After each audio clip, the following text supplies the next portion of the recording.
What is up, you guys? It is Mr. What If here, bringing you a brand new little story on my YouTube channel. And yeah, so this is gonna be What If Deku Was Skilled, Part 1. And what I mean by what if Deku was skilled, like what if he was like a master martial artist in combat, weaponry, and all of that good jazz. Oh, sorry about that. So yeah, this is gonna be what if Deku was skilled. So Deku would basically, alright, so I'm good. So Deku would basically, I'll say by the time, sorry about that, sorry about that little mishap, yeah. So I'll say by the time Deku is, 5 years old, him and his mom go to the court doctor, and then the court doctor says that Deku does have a quirk, and it's called Fast Step. It's actually called Fast Learner. It's actually a fast learner's quirk. And Deku and Deku's mom, would say, what do you mean by a fast learner's quirk? And this is when the court doctor would put on like old martial arts movie and tell Deku to copy the martial artist's moves. And then Deku would take a good 10 to 15 minutes to rewatch the little clip of the martial arts master's moveset, and Deku would basically properly copy it and be skilled at the martial arts. And this would be one of the reasons why Deku would get into training. And then I'll say that and then we get to the part when Deku is in pre-K, which is in, grade school, and then everybody is showing off their quirks, telling what their quirks are, and then it gets to Deku's turn. People are asking Deku what is Deku's quirk, and this is when Bakugo and his two friends would walk up to Deku saying, "Oh, what is your quirk, Deku?" And then Deku says, "My quirk is called Fast Learner." And then one of Bakugo's friends would say, "What does that mean?" And then Deku say, "I'm basically a fast learner when it comes to fighting and skilled, and basically I'm just fast at learning things." And then Bakugo would say, "So you basically have a brain quirk. That's pretty useless to being a hero." And then Deku would say, "That's not how my quirk works." And then Bakugo would say, "Yes, it is." And then Deku and Bakugo would get an argument saying, "Yes, it is. No, it's not." And then this is when Bakugo would try to attack Deku. And then Deku, of course, would get hit by Bakugo's explosions. And then the same thing happens up to the part when... And then I'll say that one day while Bakugo and his friends were playing in the playground, and they started to bully this girl. And then Bakugo would say, "Oh, you got a weak quirk. Oh, look at that. Your quirk can't even do nothing to defend you." And all of that. Bakugo just tormenting this little girl. And then this is when Deku had enough and walks up to Bakugo and tells him to leave the girl alone, and you shouldn't be picking on the girls, and you're acting like a villain and a hero. And then Bakugo get pissed off and say, "Don't you ever in your life call me a villain, Deku." And then Deku would call him a villain again, and then Deku would just start chanting at Bakugo saying, "Villain, villain, villain, villain. Bakugo's a villain, villain, villain." and then Bakugo would get pissed off, and this is when Bakugo would try to attack Deku again.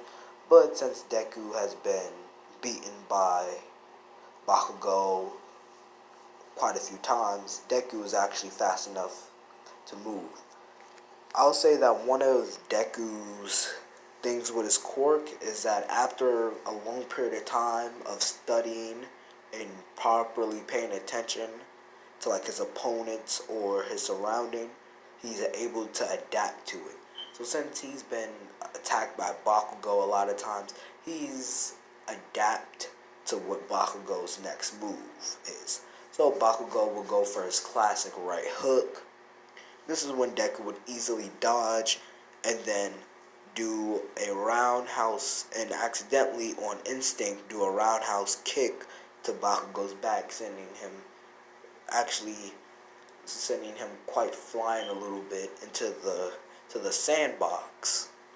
This is when Bakugo would get up and say, "Deku, how dare you attack me," and run at him again. And this is when the girl would accidentally use her quirk and actually throw a little metal pipe, a little metal staff at Bakugo, hitting Bakugo in the forehead. And then Bakugo said, "Where did that come from?" And then this is when Bakugo, his two friends, and Deku would see that the girl is making another iron pole. And then this is when one of Bakugo's friends would say, "Wait a minute," would say, "Look at that, she's making like this iron pole thing." And then this is when the girl would get in front of Deku saying, "I'm not gonna allow you to hurt this kind person." And then Bakugo would say, "Move out the way, you little brat, before I really have to hurt a girl." And then the girl would run at Bakugo, swinging the metal pole that she created, and then Bakugo would quickly explode her, sending her flying up against a tree, hurting herself. And this is when Deku would get pissed off. Sorry about that. This is when Deku would get pissed off and run. And then this is when Deku would run, pick up the little iron staff that she made, and then gets in front of her and saying, "If you hurt her again, it's over for you." And this is when Bakugo would say, "Come on guys, let's finish off Deku." And then Bakugo's friends would try to jump in, but Deku would automatically act on reflex and knock out, using the little iron pole that the girl created, on instinct, knocking out Bakugo's friends, leaving Bakugo and Deku. And this is when Bakugo would rush at Deku again, trying to do an explosion, and Deku would swiftly dodge and hit Bakugo in the back of the head with the metal pole, actually making Bakugo cry. And I'll say that Inko and Miski, I think I said her name right, Miski, Bakugo's mom, are actually in the vicinity, and they would run over and see that Bakugo and his friends are crying. And this is when Bakugo and his friends would say that Deku used that little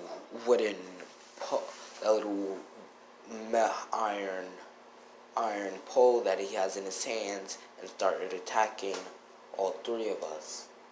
And this is when the girl would actually get up and say that no, he's lying. Bakugo and his comrades were bullying her, and the boy with the green hair sorry about that, the boy with the green hair actually defended me by using the iron pole that I created using my quirk. And this is when Momo's mom would run over and say, "Sweetie, what happened?" And then Momo would tell her mom. Well, I just basically gave it away. So yeah, this is gonna be Deku X Momo. And then Momo's mom would basically say, well, I don't want you to get hurt, especially with boys that are acting all rough. And then this is when Inko would tell her that her son actually protected her daughter. And then Momo's mom would say, really? And then this is when Momo's mom and and Deku's mom would start talking a little bit while Inko was patching up Momo. The moms are talking, and then Momo would say, "What is your name?" And then Deku would say, "My name is Izuku Midoriya." And then Momo would say, "Oh, I thought your name was Deku after when they kept calling you it." And then Izuku would say, "Oh, that's just my middle name. Bakugo and his friends call me that just to bully me, but I don't really let it faze me." And Momo would say, "Really?" And then Deku would say, "Yeah." And then Momo would ask, "What is your quirk?" Deku would say, "Oh, my quirk is called Quick Learner. I'm able to learn and adapt of my surroundings. If I'm in like an environment or a surrounding for quite a long time, I'm able to adapt into that situation." And then Deku would say, "What is your quirk?"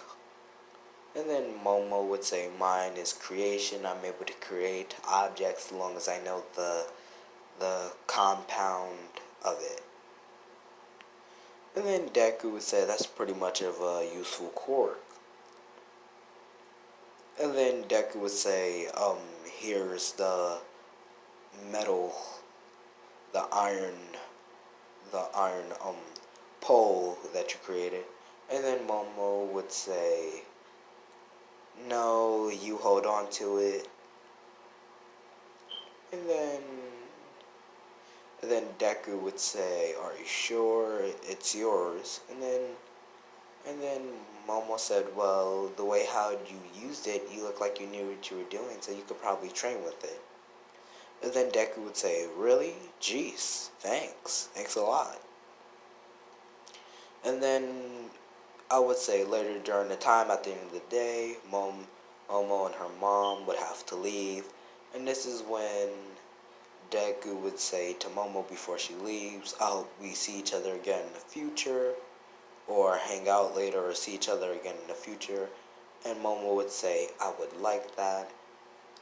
And Momo would run over, give Deku a hug and a kiss on the cheek and say, "No matter what, I will never forget you, my green-headed hero."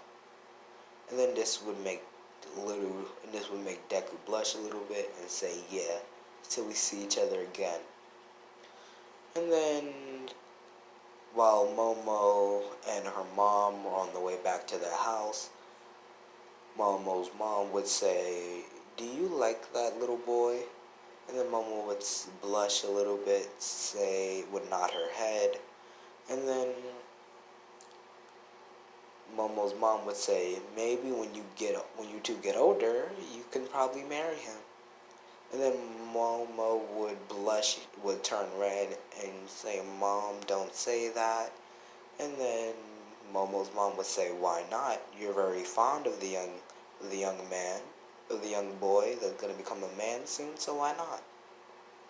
And I've talked to his mom, and I actually have their phone number, so maybe I can schedule a little play date between the two of you, maybe once in a while.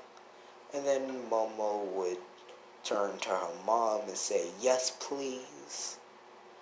And then Momo's mom would say, "Yes, sweetie, anything for you."